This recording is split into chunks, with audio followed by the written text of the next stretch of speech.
So, today we will be playing Legends of the Nexus, Aetheria.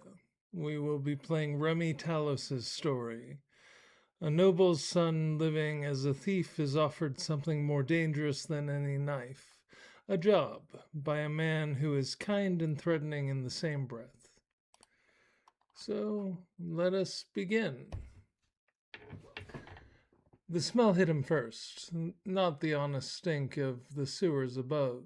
Remy had already made his peace with that indignity, but something older, stone that had been breathed on by 1,000 lungs, tallow smoke and spilled ale, and the particular musk of people who had stopped caring what the surface world thought of them.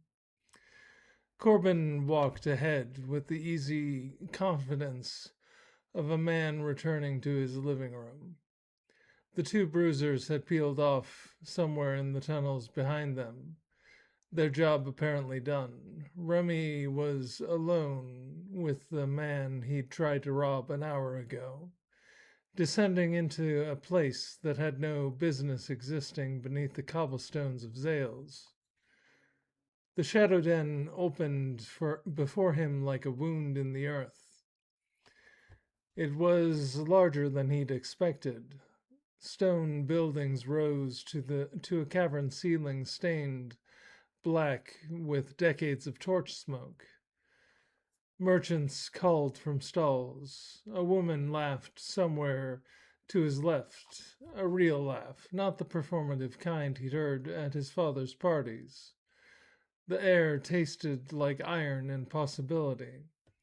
Corbin glanced back at him, and that smile, the one that managed to be kind and threatening simultaneously, was still in place. "Welcome to the den," Corbin said. "Try not to steal anything for at least the first hour." He led Remy to a pub with a sign showing crossed skeleton arms holding tankards.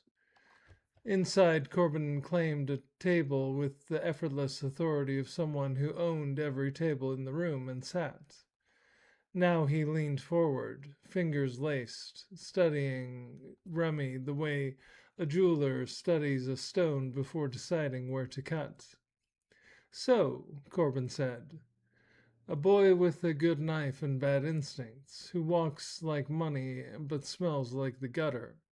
You've been on the streets, what, 2 weeks? 3?" Remy's jaw tightened. "Tell me something, kid. Why didn't you go home?" And in the world whisper, on a border rampart at the edge of the world, a knight in blessed armor is fighting his nemesis, and has not yet noticed the rampart behind him is failing. Okay, now we get some choices. A. Because I'd rather starve than beg for my father's forgiveness. B. Who says I have a home to go back to? C. Why do you care? D. He says nothing, let the silence answer. I'm going to select D. He says nothing.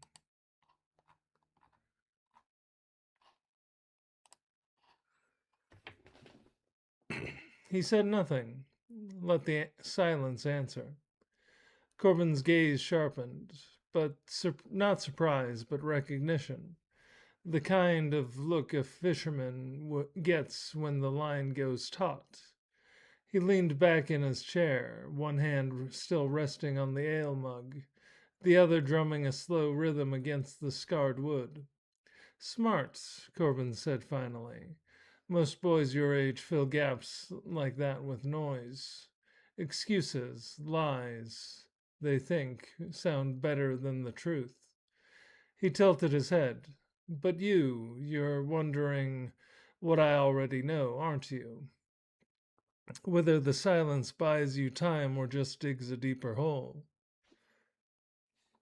Remy felt the weight of every torch in the room, the murmur of the den pressed in from all sides, laughter, argument, the clink of dice on stone.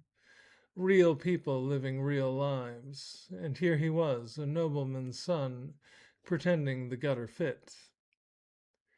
Corbin's finger stopped drumming. Here's what I know, boy. You walk like money. You tried to rob me with a blade that's seen more silverware than blood. And your hands, he gestured lazily, have never done a day's labor that left scars. The signet ring felt suddenly heavier in Remy's pocket. So, Corbin's smile was kind and merciless. You going to tell me your name, or do I keep calling you boy until it sticks? World Whisper. Calem's blade catches Shadowmaster's descending short sword mid-arc, while behind him a soldier screams as fell ichor burns through steel. He understands now that the serenity was not confidence but patience, that he was never the target, only the distraction. And there are pictures in this too, so that's cool. A. It's Remy, just Remy. B. Remy Talos, since you've probably already guessed. C. Meet his eyes steadily, but say nothing at all. D. Does it matter? I'm not that person anymore. I'm gonna go with A. It's Remy, just Remy.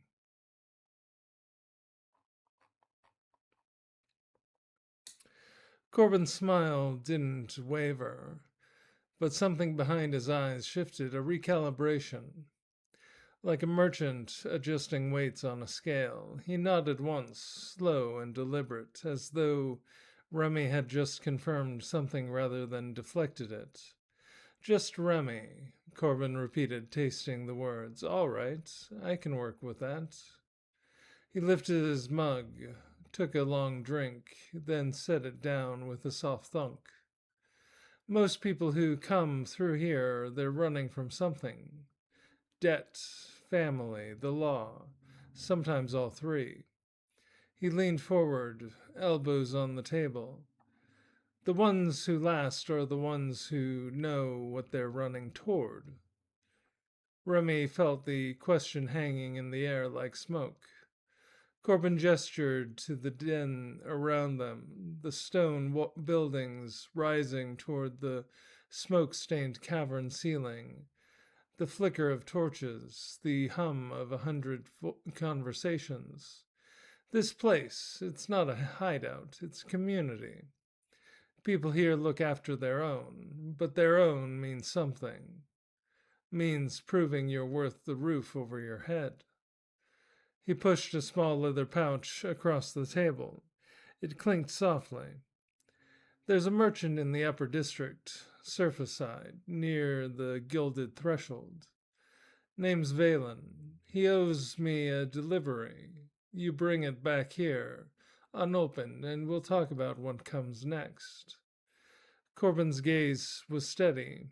Or you take the coin and run. Your choice, just Remy. World Whisper.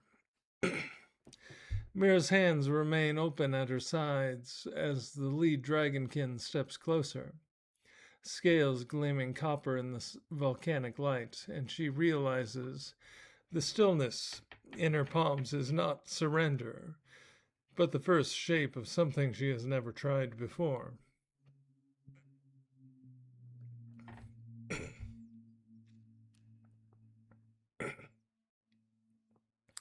A. What's in the package? B. I'll do it, no questions. C. Reach for the pouch, but don't take it yet. Study Corbin's face. Why me? You don't know me. I'm gonna go with C. Reach for the pouch, but don't take it yet.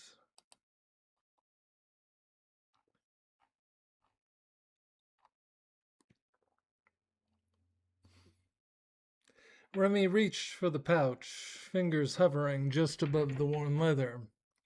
He didn't take it. Instead, he watched Corbin's face, the lines at the corners of his eyes, the set of his jaw, the way his breathing didn't change. Corbin didn't pull the pouch back, didn't smile wider or lean in with encouragement. He just waited, patient as stone, like a man who'd played this exact scene 100 times and knew all the ways it could end. That patience told Remy more than any speech would have. This wasn't a test with a right answer, it was a read. Corbin measuring whether Remy understood what the pouch actually meant. Not coin, not charity. A chain, maybe, or a key, depending on what Remy did with it. The gilded threshold, Corbin said, his voice unchanged. You know it. Remy did. It was where his father's business contacts kept their secondary offices. The places they met people they didn't want seen entering the main estates. The upper district, where the cobblestones were clean and the guards asked questions. Corbin's eyes hadn't left Remy's face. Valen's shop is 2 streets south of the threshold's main arch. Blue door, silver knocker. He'll have a package waiting. You tell him Corbin sent you, he'll hand it over. A pause. He'll also know exactly what you look like after today. So will anyone watching his shop. The torch flickered. Somewhere across the den, glass shattered, and someone laughed. Still want to touch it? Corbin asked. World Whisper.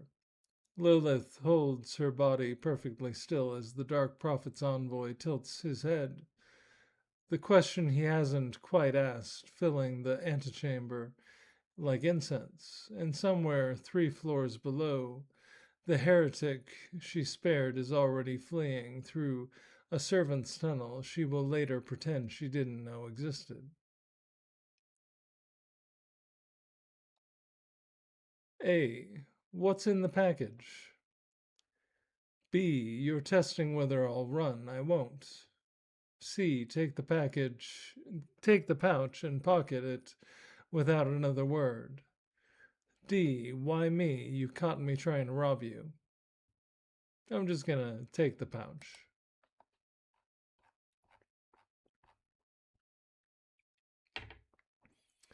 Remy took the pouch and pocketed it without another word. Corbin's expression didn't change, but he picked up his mug and drained the last of his ale in one long pull. When he set it down, there was something like approval in the way he pushed back from the table. Not satisfaction exactly, but acknowledgment. A deal struck in silence carried more weight than one wrapped in promises. You'll want to go now, Corbin said, rising, before the Legion patrols shift. The Third's been tightening the surface grid since yesterday. They're jumpy about the border, which means they're jumpy about everything. He gestured toward the far end of the den, where a narrow stairwell cut upward into the shadow. That'll get you to the low market. From there you know the way. Remy stood. The pouch was heavier than he'd expected, not the weight of coin, but something denser. He didn't look inside. Corbin regarded him for a moment, then nodded toward the door. One more thing, just Remy. His voice dropped, and just enough that the noise of the den didn't quite cover it. Valen's going to ask you a question, something personal, something he shouldn't know to ask. You answer it, you don't answer it, doesn't matter to me. But how you handle it, that I'll hear about. The torches guttered. Above them, faint and distant, boots marched in rhythm across cobblestones.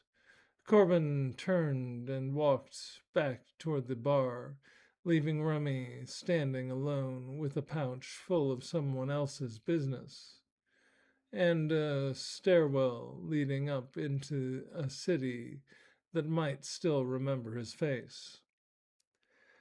Alara's vines shudder and crack as the fell demon twists against her grip, its mockery laughter rising above Mrak's labored breathing, and she feels the grove itself recoil from what her magic is becoming in order to hold it.